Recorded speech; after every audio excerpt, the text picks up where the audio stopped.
تلاوت کی ہوئی آیت سورہ یونس 11، مگر لکھنے کے واسطے ضروری یہ ہے کہ کوئی نہ کوئی مقتول کلاہما فی النار، قاتل بھی اور مقتول بھی دونوں جا رہا ہے، لیکن مقتول کیوں جائے گا؟ فرمایا مقتول نے بھی اپنے مقابل کو قتل کرنے کا پورا عزم لیا تھا، اگرچہ نہیں کر سکا اس کو، تو اس عزم قتل کی بنا پر یہ بھی جائے گا جہنم میں۔ عزم یہ مواخذہ ہے، تو دیکھو بندے کا فعل نہیں مواخذے کا لائق ہوتا ہے، اس کا عزم ہوتا ہے مواخذے کے لائق۔ القاتل والمقتول کلاہما فی النار، قاتل تو قاتل ہے اور مقتول میں عزم تھا قتل کا، اس واسطے دونوں جہنم میں جائے۔ اب یہاں سے بندہ اللہ کی طرف مصیبتوں پر کیسا متوجہ ہوتا ہے، مصیبتیں چلی جاتی ہیں تو کیسا بھول جاتا ہے، ایک مثال دیا ہے، هو الذی یسیرکم فی البر والبحر، وہی وہ ذات ہے جو تم کو چلاتا ہے خشکی میں اور دریا میں، یسیرکم سیر کراتا ہے، تفریح کراتا ہے، چلاتا ہے، کہاں؟ فی البر خشکی میں، والبحر سمندروں میں، بر سے مراد جہاں پانی نہ ہو، چاہے وہ جنگل ہو چاہے وہ آبادی ہو، خشکی میں، اور بحر سے مراد پانی، دو چیزیں، یا تو خشکی یا تو تری، دو چیز ہو سکتی ہے، دونوں میں چلاتا ہے۔ حتی اذا کنتم فی الفلک، یہاں تک کہ جب تم ہوتے ہو کسی کشتی میں سوار، وجرین بہم بریح طیبۃ، اور وہ کشتیاں چلتی ہیں، جرین بہم لے کے چلتی ہیں لوگوں کو، کیسے؟ بریح طیبۃ، خوشگوار ہوا کے ساتھ، جب ہوا موافقت میں چلتی ہے تو خوشگوار لگتی ہے، کشتی کو لے کے چلتی ہے، وفرحوا بہا، اور خوب خوش ہو جاتے ہیں، کیا بہترین فضا ہے، ٹھنڈک ہے، بہترین موسم ہے، جاءتھا ریح عاصف، آ جاتی ہے اس کشتی کے پاس ایسی ہوا جو تند اور تیز ہوتی ہے، عاصف کے معنی آتے ہیں آندھی، طوفان۔ ابھی دیکھا آپ نے امریکہ میں طوفان آیا، کتنے لوگ بھاگے اڑ گئے، کون اڑایا؟ ہواؤں نے اڑایا۔ ان ہواؤں کو بھیجا کس نے؟ کرو قید ان کو بھی، لگاؤ الزام کو ان کے اوپر بھی، ان ہواؤں نے تو زندہ انسانوں کو اڑا دیا۔ یہ ہوائیں کبھی کبھی آتی ہیں جب اللہ بھیجتے ہیں، دکھانے کے لیے کہ تم کو ختم کرنے کے لیے کوئی چیز نہیں چاہیے، یہ ہوائیں ہی کافی ہیں، صرف اللہ کا اشارہ کافی ہے، یہ ساری ہوائیں تہس نہس کرنے کو تیار ہیں۔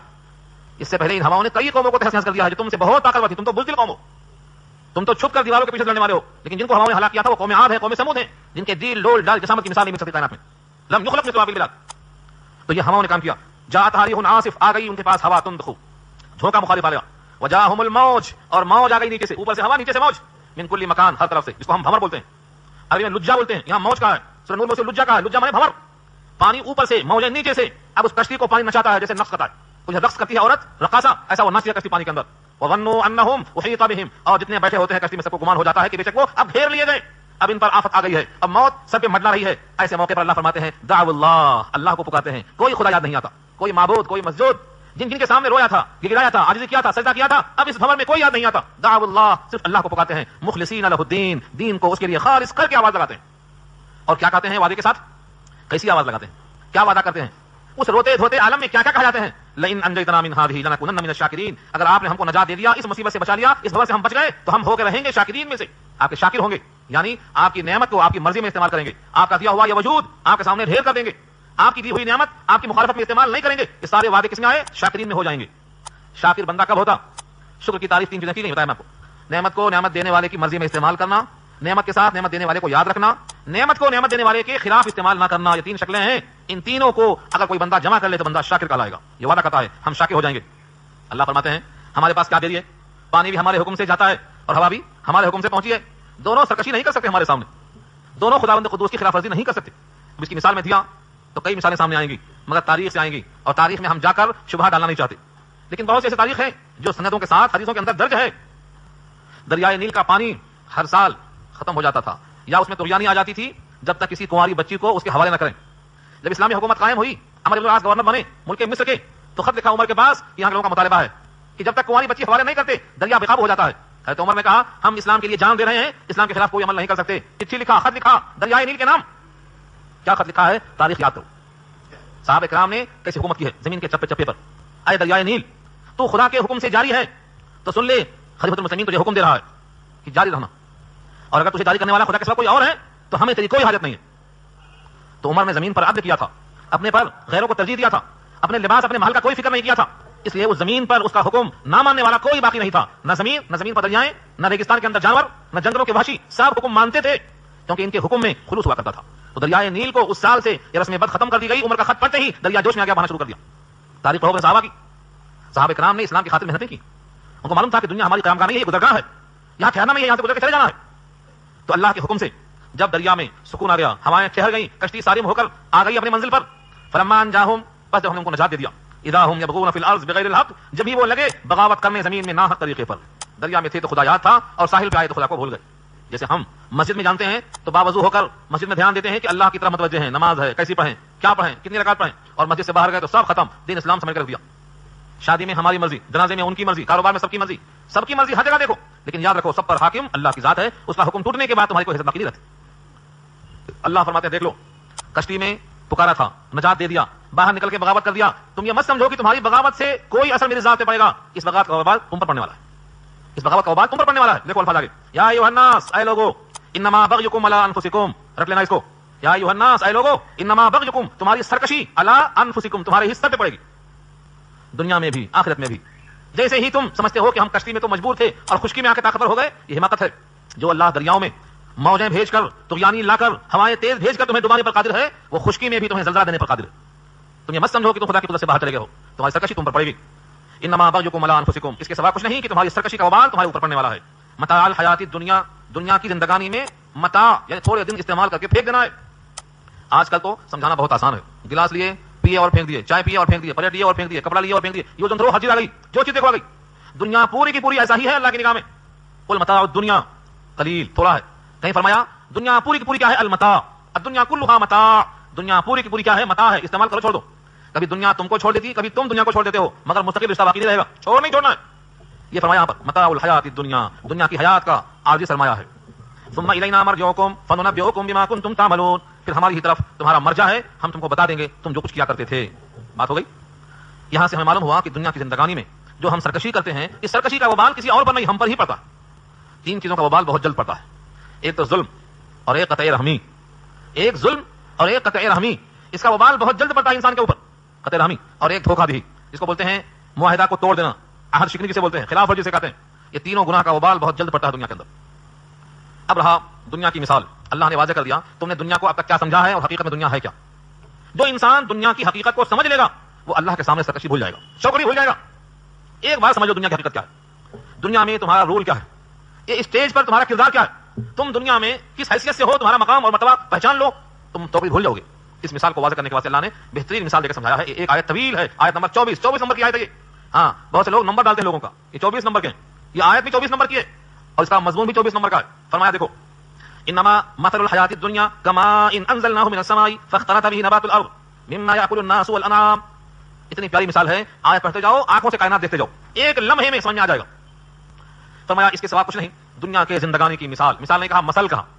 مثال اور مثل میں تھوڑا فرق ہے، مثال کہتے ہیں اس جیسا ہونا اور مثل کہتے ہیں کسی ایک چیز میں اس کے ہم مشابہ ہونا، کسی ایک چیز میں۔ تو مثل کہا اللہ نے، دنیا کے زندگانی کی مثل یہ ہے جیسے پانی ہم نے اس کو اتارا آسمان سے اور اس پانی کو کیا کیا، فاختلط به نبات الارض، خلط ملط ہوا اس سے زمین کا سبزہ۔ نبات کے معنی آتے ہیں قوت نمو، زمین سے کچھ نکلنے والی شے، نباتات اس کو کہا جاتا ہے۔ تو نبات الارض کے معنی جو کچھ زمین سے نکلنے والی شے ہے اس کو یہ پانی جا کے لگا، پانی لگنے سے مردہ زمین بحیات ہو گئی، قوت نمو آ گئی، اب چل پڑا پودا۔ مما یاکل الناس والانعام، ان چیزوں کو جو لوگ بھی کھاتے ہیں، چوپائے بھی کھاتے ہیں۔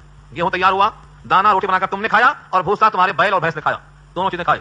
اب بل لکم، تمہارے جانوروں کا چارہ ہے، متاع لکم ولانعامکم، تمہارا چارہ، تمہارے چوپاؤں کا چارہ، کھایا، خوب کھلایا۔ حتی یہاں تک کہ اذا اخذت الارض، جب زمین نے لے لیا، کیا لے لیا، زخرفہا، اپنی رونق، گٹپ لے لیا زمین نے، یہ ہے زینت، اس میں شو آ گیا، جہاں دیکھو ہریالی، سبزہ، خوشحالی، رونق، بہاریں آ گئی۔ زخرفہا مانے اپنی کشش کو اس نے لے لیا، اپنی زینت اس نے حاصل کر لیا۔ وزینت، اور خوب مزین ہو گئی، خوب آراستہ ہو گئی، خوب سنور گئی، لہلہا اٹھی کھیتی، کسان کا دل خوش ہو گیا۔ وظن اہلھا، اور گمان کر لیا کھیتی کے مالکوں نے، انہم قادرون علیہا، کہ اب وہ اس پر قادر ہیں، یعنی ہاتھ لگے گا پھل، اب اسے کوئی ہم سے مٹا نہیں سکے گا، ہاتھ کو آ گیا۔ اتاہا، آ گیا اس کھیتی پر، امرنا، ہمارا آرڈر، ہمارا حکم، کبھی ہوا کا جھونکا، کبھی آگ کا بگولا، کبھی کچھ اور، جو اللہ نے چاہا بھیج دیا۔ لیلن او نہارن، دن میں بھی ہو سکتا، رات میں بھی ہو سکتا، لازم نہیں کہ دن میں آئے رات میں نہ آئے، لیلن او نہارن آ گیا۔ فجعلناها حصیدا، پھر کر ڈالا ہم نے اس کے ذریعے سے اس کھیتی کو حصید، حصید کے معنی کٹی ہوئی کھیتی، جب کھیت کٹ جاتا ہے تو اسے حصید کہتے ہیں۔ ایسا کر ڈالا لگتا تھا کھیتی یہاں سے کٹ گئی، اب تھی ہی نہیں۔ کالم تغن بالامس، گویا یہاں پر وہ تھی ہی نہیں، یہاں کھیت میں وہ سبزہ تھا ہی نہیں۔ لم تغنی، غنیہ کے معنی آباد کرنا، آباد ہی نہیں تھا، یہ سبزہ، یہ کھیت، یہ اس کے پھول، یہ پتیاں تھی ہی نہیں یہاں۔ کب؟ بالامس، یسٹرڈے، کل، گزشتہ کل کو امسی کہتے ہیں، آنے والے کل کو غدن کہتے ہیں، تو یہاں کل تک کچھ تھا ہی نہیں، سامان ہو رہا ہے۔ کذالک نفصل الآیات، ایسے ہم کھول کر بیان کرتے ہیں آیتیں، لقوم یتفکرون، ایسی قوم کے واسطے جو تفکر کرتے ہیں، غور و فکر کرتے ہیں، سوچتے ہیں۔ اس آیت میں کیا معلوم ہوا آپ کو؟ تشبیہ دیا اللہ نے، جس طریقے سے پانی برسا، زمین سے غلہ نکلا، سبزہ نکلا، اس میں قوت نمو آئی، شادابی آئی، اس کے بعد کیا ہوا، قدرت نے سمیٹ لیا۔ ایسے ہی انسان حقیر قطرہ ہے، جب قطرہ برسا تو اس میں پود لگی، بوٹیاں بنی، گوشت ہوا، ہڈیاں ڈھانچہ بنی، اوپر سے رنگ چڑھا، کلر آیا، بہترین بچہ پیدا ہوا، دھیرے دھیرے بڑھتا گیا، منہ میں دانت آیا، پیٹ میں آنت آئی، بڑھتی گئی، شباب آیا، یہاں تک کیا سمجھتا ہے میرے اوپر قانون چلتا نہیں، اب مجھے کیا کوئی کر لینے والا ہے، اتنا شباب آیا کہ خدا کی ذات کا انکار کر بیٹھا، حجاب آیا, شباب آیا, سوچتا رہا. یہ انسان اسی حال میں تھا کہ زوال شروع ہوتا ہے اور دھیرے دھیرے اس کا وجود ایسا پک جاتا ہے جیسے کھیت کی کھیتی پک جاتی ہے, اور وہ سمجھتی ہے کہ اب اس کا زوال شروع ہو جاتا ہے. اللہ کا عذاب آیا تو تہس نہس ہوگا, اور عذاب نہیں بھی آیا تو عمر طبعی کو پہنچ کر پھر زمین کا حصہ بن جاتا ہے. فجعلہ غثاء احوا, اللہ نے کہا سورہ اعلیٰ میں, کوڑا کرکٹ کی طرح اڑتا ہے. جو کل کھیت میں سبزہ تھا ہرا بھرا, آج تن کا بھوسا بن کر کے اڑتا نظر آتا ہے. جو انسان کل تک حاکم وقت تھا, شہنشاہ تھا, تخت نشین تھا, آج زمین کا پیوند ہے, کیڑوں کی غذا ہے. یہ انسانوں کے واسطے سمجھایا اللہ نے. اس تمثیل میں بتانا یہ ہے کہ تم غرور مت کرو. تمہارا جسم ناز کے لائق نہیں ہے, ہاں تمہارا ایمان اور تقوی اگر اچھا رہا تو ہم اس کو پھر سنواریں گے. اس کو ہم پھر سنواریں گے. کیا کریں گے؟ اس کا صلہ ہم دیں گے. فلہم اجر غیر ممنون, نہ ختم ہونے والا سلسلہ دیں گے. ایسا بدن دیں گے جو بوڑھا نہیں ہوگا, اور ایسی حیات دیں گے جو ختم نہ ہوگی, اور ایسا مکان دیں گے جہاں سے باہر نہیں آئے گا, اور ایسی جگہ دیں گے جہاں کوئی شور و غل نہیں ہوگا. ہم عطا کرنے کو تیار ہیں. تم کو بنانا یہ ہے, تم بنا رہے ہو وہ. تمہیں روح پر ایمان پر محنت کرنا ہے, لیکن تم مادیت پر محنت کر کے آئے ہو. یہ مثال دے کے فرمایا اللہ نے. آگے فرمایا واللہ یدعو الی دار السلام. یہ دو آیتیں پوری کر دوں. اللہ دعوت دیتے ہیں دار السلام کی طرف. جنت کے کئی ناموں میں سے ایک نام دار السلام بھی ہے, سلامتی کا گھر. دار السلام یہ نام ہے جنت کا. دنیا میں یہ گھر نہیں بن سکتا. جنت دنیا میں نہیں بن سکتی. اگر کوئی جنت دنیا بنائے گا تو اس کا انجام کیا ہوگا؟ شداد کی جنت کی طرح ہوگا. شداد کی جنت تیار ہو گئی, اس نے کہا میں ذرا دیکھ تو لوں. اس کا ایک پاؤں اندر تھا اور ایک پاؤں باہر تھا, دوسرا پاؤں اندر داخل نہیں کر سکا. فرشتہ موت نے کہا بس اب وقت نہیں ہے. تو جنت بنانے والے نے جنت نہیں دیکھا, کیونکہ دنیا میں انسان اپنی مرضی کا مالک نہیں ہے, تابع ہے خدا کی مشیت کی. تو جنت نام رکھنا, کسی مقام کا نام دارالسلام رکھنا, یہ خصوصیت ہے جنت کے گھر کی. کسی اور جگہ پر یہ خصوصیت حاصل نہیں ہو سکتی. مفتی شفیع صاحب نے لکھا ہے معارف القرآن میں اسی آیت کے ذیل میں, دارالسلام اور جنت یہ دنیا میں نہیں بن سکتی, اس کا مقام آخرت ہے, وہیں ہی بن سکتی ہے. تو اللہ دعوت دیتے ہیں دارالسلام کی طرف. اس کا نام دارالسلام کیوں ہے؟ سلامتی والا گھر ہے. اس میں سکون ہے, ہر طرف سلام سلام کی آواز آئے گی, کوئی دوسری آواز نہیں آئے گی. وَيَهْدِي مَن يَشَاءُ إِلَىٰ صِرَاطٍ مُسْتَقِيمٍ, اور ہدایت دیتا ہے وہ جس کو چاہتا ہے صراط مستقیم کی. صراط مستقیم کیا ہے؟ جس راستے پر چل کر دارالسلام میں پہنچ جاؤ, اور راستہ صراط مستقیم ہے. دائیں بائیں بھٹک کر انسان بھٹک سکتا ہے. اب دارالسلام میں کیسی نعمت ہے اور کتنے انعام ہیں, کتنے اکرام ہیں. بہت پیاری روایت اس پر موجود ہے, طویل حدیث ہے.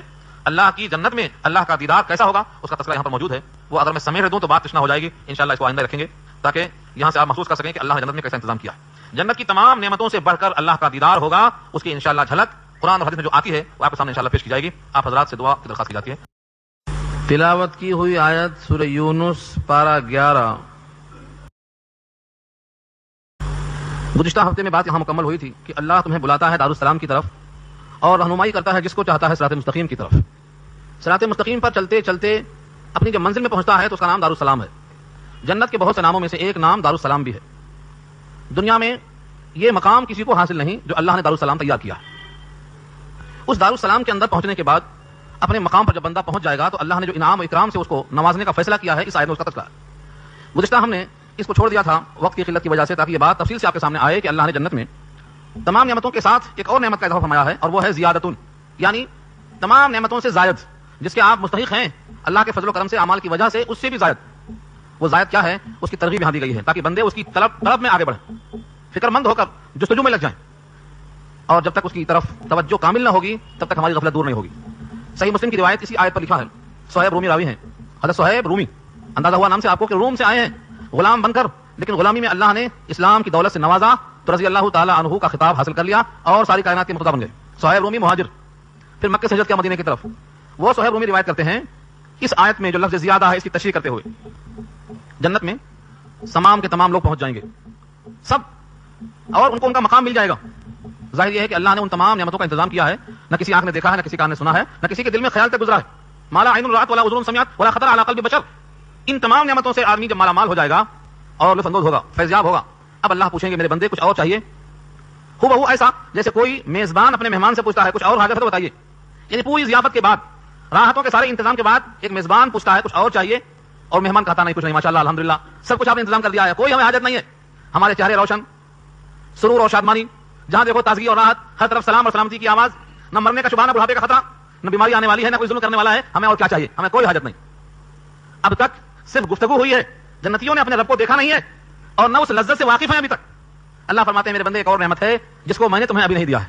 یہ کہہ کر پردہ ہٹ جائے گا, اور جتنے بھی جنتی ہیں, جتنے بھی مومنین ہیں, وہ اللہ تعالیٰ کو اس وقت اپنی کھلی آنکھوں سے بے حجاب دیکھیں گے. اللہ کے نبی صلی اللہ علیہ وسلم نے جو روایت بیان کی تو صحابہ نے پوچھا اتنی بھیڑ ہوگی, اتنا ازدحام ہوگا, اور سارے جہان کے انسان موجود ہوں گے, کیا ہر شخص اپنے رب کی دید پر قادر ہو سکے گا؟ آقا نے فرمایا کبھی تم نے 14ویں رات کا چاند بدر کامل کو دیکھا ہے؟ کہا ہاں دیکھا ہے. کہا اس کے دیکھنے میں کچھ مزاحمت ہوئی ہے؟ فرمایا نہیں. کہا ہر جنتی اللہ کو ایسا ہی دیکھے گا جیسے یہ چاند میرے لیے ہے, کسی کے واسطے کوئی مزاحمت نہیں ہوگی. پھر فرمایا کہ جنتیوں نے اب تک جتنی نعمتیں حاصل کی ہیں ان تمام نعمتوں کے مقابلے میں اللہ کا دیدار اتنا لطف اندوز ہوگا کہ ساری نعمتیں ہیچ نظر آئیں گی. یہ اللہ کا دیدار. اس دیدار کا تذکرہ اللہ نے کہا کیا ہے سورہ قیامہ پارہ 29. وجوہ یومئذ ناظرۃ الی ربھا ناظرہ. اس دن بہت سے چہرے تر و تازہ خوش و خرم بڑے خوشحال اپنے رب کی طرف دیکھ رہے ہوں گے. اس آیت میں اشارہ اسی حدیث کی طرف دیکھا جا رہا. اللہ نے اس آیت میں زیادہ کہہ کر اسی دیدار الہی کی طرف اشارہ فرمایا ہے. دیکھیے الفاظ للذین احسنوا الحسنى للذین احسنوا ان لوگوں کے لیے جنہوں نے عمدہ کام کیے. احسنوا فعل ماضی ہے جنہوں نے عمدہ کام کیے ان کے لیے کیا ہے حسنہ. حسنہ حسین سے مؤنث ہے. حسین تو آپ اردو میں استعمال کرتے ہیں اور حسنہ اس کے لیے مؤنث ہے. اب معلوم کیا ہوا اللہ تعالیٰ نے حسنہ رکھا ہے اس لیے عورت کا نام تو حسنہ ہو سکتا ہے مرد کا نام حسنہ نہیں ہو سکتا ہے. حسین تو صفت ہے ہاں حسین نام بنتا ہے لیکن حسین صفت ہے اور حسنہ یہ صفت بھی ہے اور نام بھی ہے. اللہ تعالیٰ نے جنت کو حسنہ کہا. یہاں بھی کہا ہے سورہ واللیل میں بھی آیا ہے فسنیسرہ. یہاں ہو کی ضمیر جاتی ہے اسی کی طرف حسنہ کی طرف جو پیچھے آ چکا ہے. تو حسنہ کے معنی حسین ترین شے اور وہ ہے جنت. تو جنت رکھا اللہ نے. وزیادہ یہ زیادہ کیا ہے دیدار الہی. اور ہو سکتا ہے اللہ تعالیٰ نے اپنے دیدار کے ساتھ کچھ اور بھی رکھا ہو جو اسی میں پوشیدہ ہے. کیا کیا زیادہ ہے یعنی ہمارے اعمال اور ہمارے استحقاق سے زیادہ اور کیا دیں گے اس کو فضل کہا اللہ تعالیٰ. ان تمام نعمتوں کو دسترخوان پر چننے کے بعد فرمایا نزلا من غفور الرحیم. یہ غفور الرحیم کا دسترخوان ہے. سورہ حامیم السجدہ پارہ 24. نزل کہتے ہیں ضیافت کا وہ کھانا جو مہمان کی طرف پیش کیا جائے وہ نزل ہے. اور نزیل کہتے ہیں مہمان کو جو اترے. اور منزل کہتے ہیں جہاں اتار کر لایا جائے. منزل اور نزیل اور نزل ایک ہی درجے کے الفاظ ہیں. تو منزل جہاں اتار کر رکھا جائے اور نزیل اترنے والا مہمان اور نزل پیش کیا جانے والا کھانا ٹھنڈا یا گرم. اللہ نے وہاں فرمایا نزلا من غفور الرحیم. یہ دسترخوان ہے غفور الرحیم کی طرف سے. ساری نعمتیں میسر. جس بندے کو ان نعمتوں کا یقین ہوگا وہ عارضی جنت کی طرف نہیں جائے گا دنیا کی طرف نہیں جائے گا بلکہ ان نعمتوں کی طرف جائے گا جو اللہ یاد فرماتے. اس وعدے میں استقلال ہے. جنت کی طلب پیدا ہو گئی تو نیند نہیں آئے گی. آخر کیا وجہ تھی کہ اللہ کے نبی کھڑے ہو جا رہے ہیں تو پاؤں میں ورم آ جاتا ہے. کیا وہاں نیند نہیں آتی؟ جب کسی کو شوق غالب ہو جاتا ہے تو نیند چلی جاتی ہے. نیند کب جاتی ہے یا تو شوق غالب ہو یا تو خوف غالب ہو. کوئی خوف زدہ انسان ہے نہیں سوئے گا. کسی میں شوق بہت زیادہ ہے تو انتظار میں توجہ کرتا رہے گا. ایک ایک رات میں کتنی آیتیں پڑھتے ہوں گے آپ؟ نہیں ایک ہی آیت میں ساری رات گزر جاتی. اتنی شفقت اتنی مشقت کے ساتھ آپ کھڑے رہتے تھے ایک ہی آیت میں. سوچو صحیح ایک آیت میں ساری رات. کیوں؟ اس میں لذت ہے اس میں راحت ہے اس میں سرور ہے. متوجہ ہے بس اللہ کی طرف. جیسے کوئی محبوب اور محب کے درمیان گفتگو چل رہی ہو اور بیچ میں کوئی قسم کا نہ آنے پائے. بس یہ کیفیت تاری ہوتی تھی کہ اللہ کی طرف متوجہ ہو جاتے تھے. قم یا حبیبی کم تنامو طالب الجنت لا ینامو. اے محبوب اٹھو کب تک سو گے. رحمان کا طالب جنت کا طالب سویا نہیں کرتا بلکہ مستعد ہو کر محنت کرتا ہے. جب سید الانبیاء کے پاؤں میں ورم آ جاتا ہے کھڑے کھڑے عائشہ بی بی فرماتی ہیں کہ اتنی مشقت کیوں جھیلتے ہیں آپ تو مغفور و مشکور. فرمایا فلا اکون عبدا شکورا. کیا میں اللہ کا شاکر بندہ نہ بنوں جس نے پہلے ہی سے سب کچھ معاف کر رکھا ہے. محبوب کا مقام عطا فرمایا ہے سید الانبیاء کا خطاب دے دیا ہے. کیا میں اس کا شاکر بندہ نہ بنوں؟ تو یہ شوق ہے یہ رغبت ہے یہ لذت ہے یہ چاچنی ہے. ہم کو تکلیف محسوس ہوتی ہے لیکن نہیں وہاں تو ایک لذت و فرحت ہے. اسی واسطے لفظوں میں فرمایا میری آنکھوں کی ٹھنڈک نماز میں رکھ دی گئی ہے. جو علت قرۃ عینی فی الصلاۃ رکھ دی گئی ہے میری آنکھوں کی ٹھنڈک نماز میں. جہاں ہم کو کاہلی آتی ہے ہم کھڑے ہوئے یا اللہ کب سلام پھیریں گے امام صاحب کب رکوع میں جائیں گے کب ختم ہوگی کب یہاں سے ہم بھاگیں گے. ہم کو تو وحشت ہوتی. چلو ٹھیک ہے بھائی بھیڑ ہے گرمی ہے کچھ اور تکلیف ہے لیکن تنہائی میں تو کم سے کم مدد ملنا چاہیے. رات کی تنہائیوں میں جہاں کوئی نہ ہو ہم اور آپ اللہ کے سامنے کھڑے ہوں اور اس دن کے دیدار کا تصور کرتے ہوئے متوجہ ہو جائیں. جو بندہ دنیا میں اللہ کی طلب پال کر جائے گا اللہ اپنی ملاقات سے ضرور مشرف فرمائیں. یہ ممکن نہیں ہے کہ تم چاہو اور وہ نہ چاہیں. کیوں؟ آقا نے واضح فرما دیا ہے. رب کریم ارشاد فرماتے ہیں جب بندہ میری طرف ایک بالشت آتا ہے تو میں ایک ہاتھ آتا ہوں اور جب بندہ ایک ہاتھ چل کے آتا ہے تو میں ایک بار چل کے آتا ہوں اور جب بندہ میری طرف چل کے آتا ہے تو میں دوڑ کے آتا ہوں. یہ حدیث قدسی کیوں فرمایا؟ بتانے کے لیے کہ تمہارے اندر طلب اگر آئی تو سمجھ جاؤ تم پر وہ مہربان ہے تم کو قریب کرنے کے واسطے ہے. جو بچہ اپنی ماں کی طرف بڑھتا ہے ماں کی ممتا بےتاب ہو کے کھینچ لیتی ہے اسی گود میں. یہ ممکن نہیں ہے کہ بیٹا ماں کی طرف جائے اور ماں اپنا ہاتھ نہ رکھے سر پہ. یہ ممکن نہیں ہے کہ بیٹا باپ کی طرف جائے اور باپ کی شفقت سے محروم ہو جائے. تو جب بندہ متوجہ ہوتا ہے اللہ کی طرف تو اللہ کی رحمت سے کھینچ لیتی ہے. یہی وجہ ہے کہ انبیاء کرام بڑھتے گئے اتنی قربت. آقا فرماتے ہیں میں تم سب سے زیادہ اللہ کی معرفت رکھتا ہوں تم سب سے زیادہ میں اللہ سے ڈرتا ہوں. اس کی وجہ کیا ہے؟ وہی قربت ہے وہی لذت. تو یہ اللہ تعالیٰ کی طرف سے عطا ہے اور یہ قربت کا احساس دلایا گیا ہے. ولا يرهق وجوههم قتر ولا ذلہ. اور نہیں چھائے گی ان کے چہروں پر ذلت اور نہ کدورت. یہ نہیں کہا کہ چہرے روشن ہوں گے بلکہ یہ فرمایا وہاں پر ان کے چہروں پر کوئی ذلت کوئی کدورت نہیں ہوگی. دو لفظ استعمال ہوا ہے. ولا يرهق چڑھتے ہوئے چہرے پر آنا. وجوہهم جمع ہے وجہن کی. وجوہ اس کی جمع. قطر کے معنی گرد و غبار اور ذلت غم بے چارگی. تو ان کے چہروں پر نہ کوئی گرد و غبار ہوگا نہ کوئی ذلت و مسکنت ہوگی بلکہ تر و تازہ ہوں گے. تر و تازہ کا لفظ استعمال کیا ہے کیونکہ حدیث پاک میں اور آیت میں جو الفاظ ہیں وہ ناظرہ زوات کے ساتھ ہیں. ناظرہ زو سے ہے تو آنکھوں سے دیکھنا اور ناظرہ زوا سے ہے تو تر و تازہ ہونا. اس تر و تازگی کی وجہ کیا ہوگی؟ اللہ کی طرف سے دل میں وہ سرور ہوگا کہ اس کا چہرہ کھلا ہوا ہوگا بس مردگی نہیں آئے گی. اولئک اصحاب الجنہ یہ جنت والے. جب کوئی دوست اپنے دوست سے ملنے کو آگے بڑھتا ہے اور دوست کے دل میں محبت ہوتی ہے تو چہرہ خود بخود کھل جاتا ہے. قدرت سے نہیں ملاقات ہوتی ہے تو جب محبوب سے ملنے کا وقت آتا ہے تو یہ شوق میں رغبت میں چہرہ کھل جاتا ہے. وہاں صحیح صاحب پالنپوری جب ترمذی پڑھایا کرتے تھے تو فرماتے تھے شادی کے بعد عورت بھی اور مرد بھی دونوں موٹے ہو جاتے ہیں عام طور سے. کیا وجہ ہے؟ تو فرمایا دونوں کے دل خوشی سے پھول جاتے ہیں اور سرور کا جسم پہ اثر تاری ہوتا ہے. یہ ہے عارضی خوشی. یہاں اتنا سرور ہوتا ہے, یہاں تو اللہ کا دیدار ہوگا اور دائمی حیات, دائمی صحت, اور اللہ تعالیٰ پر جو 70,000 نور کے حجاب ہیں, یہ نور کے حجاب ہٹ کر جب اللہ سامنے آئیں گے تو اس کے محبت کا, اس کی شفقت کا اور دونوں کی قربت کا اندازہ لفظوں میں کوئی نہیں کر سکتا. کیا وجہ تھی؟ اس تجلی کو دیکھ کر موسیٰ بے ہوش ہو گئے, اور جب وہ وقت آئے گا تو اللہ آنکھوں میں اتنی تیزی لائیں گے کہ ہر مومن اللہ کو دیکھ سکے گا. تو کتنا اونچا مقام ہے. اس مقام کو حاصل کرنے کے لیے دل میں ایک تپش ہونا چاہیے. تپش دے, خرش دے, غم جاں غسل دے, مجھے میرے دینے والے مجھے درد دل دے. تو جب تک درد دل نہ ہو ہمیشہ اسی فکر میں رہے, جب سوئے, جب جاگے, جب اٹھے, جب بولے, جب چلے, کہ میرا اللہ مجھ سے راضی کیسے ہو جائے کہ میں اس کو ایک بار دیکھ سکوں. آپ سمجھتے ہیں دیکھنا کتنی بڑی نعمت ہے.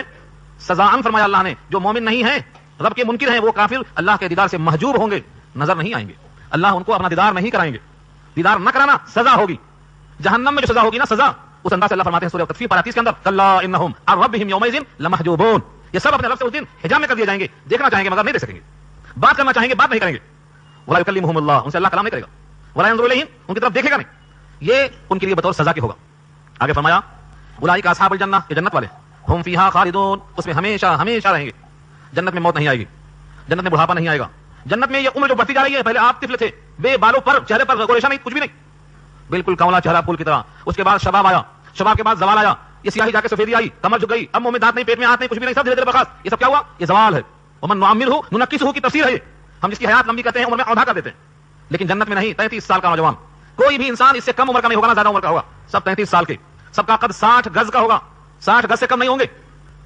60 گز, سوچ کر دیکھو اپنا قد کتنا اونچا ہوگا, کس قدر قداور ہو جائیں گے آپ. بیماری نہیں آئے گی, کوئی غم نہیں آئے گا, کوئی خواہش نہیں ہوگی جس کی تکمیل نہ ہو جائے, کوئی آپ سے غلط بات کہنے والا نہیں ملے گا, ہر طرف آپ کا اکرام ہوگا, سلامتی کی بات ہوگی. بلا وہاں پر جانے کے بعد آدمی کو کس قسم کی تکلیف ہو سکتی ہے. تو ہمیشہ ہمیشہ رہنا یہ بھی ایک نعمت ہے. ہمیشہ رہیں گے یعنی وہاں سے کوئی باہر نہیں کرے گا, موت نہیں آئے گی, بڑھاپا نہیں آئے گا, ہمیشہ اسی میں رہیں گے. یہ لفظ ہمیشہ جو آیا خالدون کے معنی میں جہنمیوں کے لیے جہنم کے خوف میں اضافے کا باعث ہوگا, ہمیشہ ہی رہیں گے. تو جہنمی اس کی مایوسی بڑھ جائے گی ہمیشہ اسی جہنم میں, اور جنتی کی جو ہے کیفیت اس میں بڑھ جائے گی کہ ہمیشہ یہاں رہیں گے, اب کسی غم کا کوئی راستہ نہیں. اس کے برخلاف جن لوگوں نے اچھائیاں نہیں کی, اوپر تھا احسن الحسنہ, احسن الحسنہ تھا, اب بجائے احسن الحسنہ کے آگے فرمایا کسبوا السیئات, جنہوں نے برائیاں کمائیں. برائیوں سے کیا مراد ہے؟ والذین کسبوا, اور جنہوں نے کمایا, السیئات, سیئۃ کی جمع ہے برائی. اگر ہماری نگاہ میں کوئی عمل برا نہیں ہے تب بھی وہ برا ہے یا نہیں ہے, یہ فیصلہ کر لیجیے. آج ہم میں سے کتنے انسان ہیں جو برائی کو برا سمجھتے ہیں. برائی کو برا نہ سمجھنا ایک بیماری ہے. جیسے بخار والا آدمی گڑ کو میٹھا نہیں سمجھتا, کڑوا محسوس کرتا ہے, وہ تو کیا کہتے ہیں اس کی فطرت خراب ہو گئی. ایسے ہی جب انسان صحیح سالم ہوتا ہے, اس کا دل صحیح ہوتا ہے, تو برائی کو برا سمجھتا ہے. اگرچہ برائی کر گزرے لیکن دل میں اس کی ترملاہٹ ہوتی, بےتاب ہوتا ہے. لیکن جس کے دل میں خرابی آ جاتی ہے وہ برائی کو برا سمجھتا ہی نہیں. اسی لیے حدیث پاک میں 3 درجے ہیں, 3 درجے بتائے گئے. سب سے زیادہ قوی الایمان اسے کہا گیا ہے جو برائی کو دیکھ کر اپنے ہاتھوں سے بدل دے. من رأى منکم منکرا فلیغیرہ بیدہ, اپنے ہاتھوں سے اس کو بدل دے. اور اگر ہاتھوں سے بدلنے کی طاقت نہیں ہے فإن لم يستطع فبلسانہ, تو زبان سے منع کر دے. اور زبان سے بولنے کی طاقت نہیں ہے فبقلبہ, تو دل سے اس کو برا سمجھے. وذلک اضعف الایمان, اور ایمان کا کمزور ترین درجہ ہے. معلوم کیا ہوا؟ برائی کو بدلنا, برائی کو ہاتھوں سے بدلنا, برائی کو زبان سے بدلنا, ان دونوں میں کمزوری ہے. تو دل سے برا سمجھنا, دل سے بھی برا نہیں سمجھتا ہے تو یہ ایمان کا کمزور ترین درجہ ہے. اب اس کے بعد رائی کے دانے کے برابر بھی ایمان باقی نہیں رہا. اس روایت کا مطلب یہ ہو رہا ہے کہ برائی کمانے والا برائی کا احساس کھو بیٹھا ہے. وائے ناکامی متائے کارواں جاتا رہا, اور کارواں کے دل سے احساس زیاں جاتا رہا. اسے احساس ہی نہیں ہے کہ ہم برا کر رہے ہیں. کس کس برائی کا نام لیا جائے؟ کئی فہرست ہے. اس سے پہلے بھی بات آ چکی ہے کہ ایمان کس چیز کا نام ہے. جمیع ما جاء به الرسول صلی اللہ علیہ وسلم, تمام وہ احکامات جو اللہ کے نبی لائے ان پوروں کو ماننا یہ ایمان ہے. اور ان میں سے کسی کے خلاف چلنا محض اپنی خواہش کی وجہ سے یہ ایمان کی ضد ہے. یہی ہے کسب السیئات, برائیاں کمانا. نماز پڑھنے کا حکم لائے, ہمارا دل چاہتا ہے تو نماز چھوڑ دیا, یہ کیا ہے؟ نماز کا ترک کرنا, یہ کسب السیئات ہے. روزہ نہ رکھنا کسب السیئات ہے. بد نظری, بے حیائی, عریانیت, یہ سب کسب السیئات ہے. ہاں, یوم عاشقہ منانا یہ کسب السیئات ہے. کسی سے بھی شریعت کے خلاف ملنا یہ کسب السیئات میں آتا ہے. اللہ فرماتے ہیں جنہوں نے برائیاں کمائیں, باقاعدہ کسب کیا, کمایا, جزاء سیئۃ بمثلھا, ہم یہاں کئی گنا نہیں دیں گے. جتنا برا کمایا ہے اسی کے بقدر, اسی کے مماثل ہم اس کو بدلا دیں گے. ایسا نہیں ہے کہ سود کی طرح بڑھا کر اسے خوب بڑا کر دیں گے, نہیں. جتنا گناہ کمایا اسی کے بقدر جزا ملے گی. جزاء سیئۃ بمثلھا, اسی گناہ کے بقدر برائی کا بدلہ ملے گا. لیکن گناہ کی جو شکل بتایا اللہ نے, گناہ سیاہ ہے, گناہ ظلمت ہے, گناہ تاریکی ہے. جب کسی انسان نے گناہ کا ارتکاب کیا تو اس کے دل پر سیاہ نقطہ پڑ جاتا ہے. توبہ کیا تو دھل جاتا, ورنہ پھر گناہ کیا پھر نقطہ پڑتا ہے. دل پر نقطہ پڑتے پورا دل سیاہ ہو جاتا ہے. اللہ فرماتے ہیں وترہقہم ذلت, اور چڑھی آتی ہے ان کے اوپر ذلت, ذلت چھا جائے گی. جب دل سیاہ ہو جاتا ہے تو اس ذلت کا اثر یہ ہوتا ہے کہ اس کے قلب کا سرور چھین لیا جاتا ہے، ذلت چھا جاتی ہے. دنیا میں نظر آئے چاہے نہ آئے، آخرت میں نظر ضرور آئے گی. ہر ایک کی ذلت اس کے چہرے سے نمایاں نظر آئے گی. جیسے نمازی کی نماز کا اثر چہرے پر نظر آئے گا، ایسے ہی برائی کمانے والے کی برائی کا اثر اس کے چہرے پہ نظر آئے گا. چھپانا چاہے تو چھپا نہیں سکے گا. یہ ہے کیسی چہرے کی رنگت ہوگی، اللہ نے وہ بھی واضح کر دیا. جملہ بیچ میں آیا ہے ما لہم من اللہ من عاصم، یہ تو ایک وارننگ ہے، کوئی نہیں ہوگا ان کے لیے بچانے والا اللہ کے مقابلے میں. یہ ٹکڑا جملے معترضہ ہے، کوئی چاہے کہ ہم بچا لیں نہیں بچا سکے.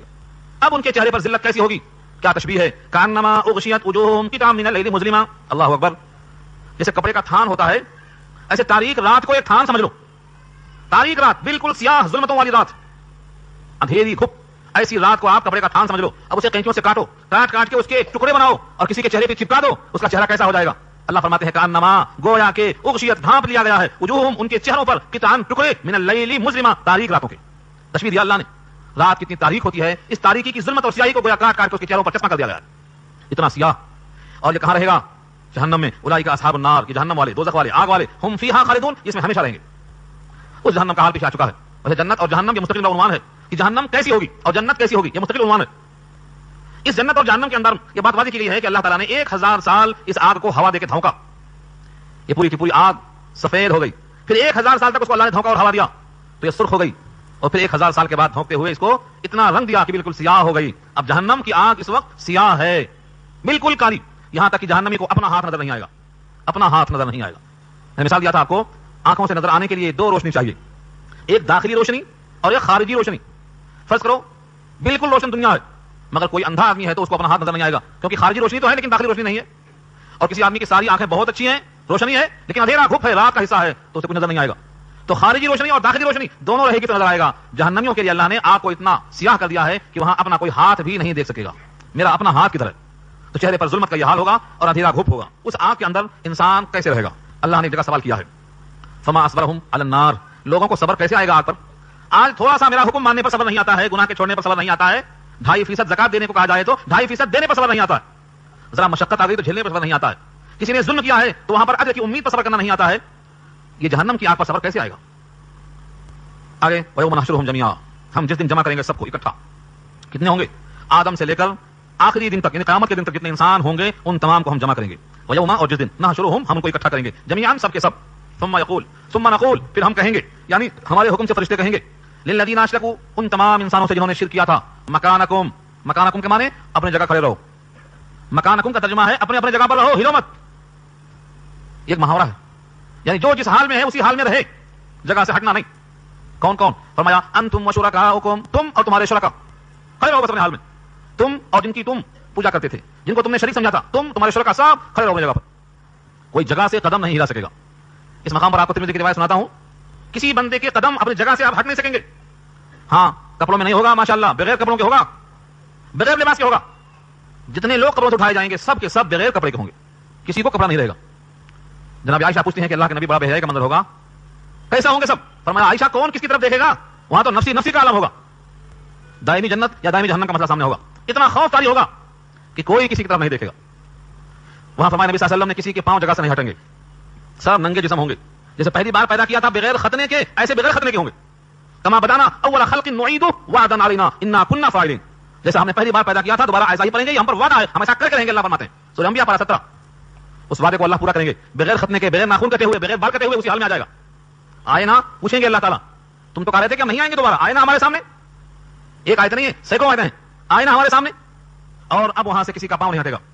ترمذی کی مشہور روایت ہے، لا تزال قدم عبد یوم القیامہ حتى يسأل عن 4، عن عمره فيما افناه، وعن شبابه فيما ابلاه، وعن ماله من اين اكتسبه وفيما انفقه، وعن علمه ماذا عمل فيه.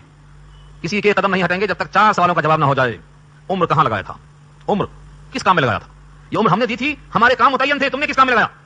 وعن شبابه، اور جوانی، زندگی کی جولانی، وہ خاص صلاحیت و توانائی جو تمہارے اندر تھی، اس تم نے طاقت کو کہاں صرف کیا؟ اور مال کہاں سے کمایا اور کہاں خرچ کیا؟ اور جتنا علم دیا تھا اس پر کتنا عمل کیا؟ جب تک اس سوال کا جواب نہیں دے دیں گے تب تک وہیں کھڑے رہیں گے. بدن ننگا ہوگا، پسینے سے شرابور ہوں گے، کوئی پسینہ ٹخنے تک ہوگا، کسی کا کمر تک ہوگا، کسی کی ناک تک ہوگا، بعض روایتوں میں ہے کہ پسینہ منہ میں لگام دے رہا ہوگا. کھڑے رہیں گے سب.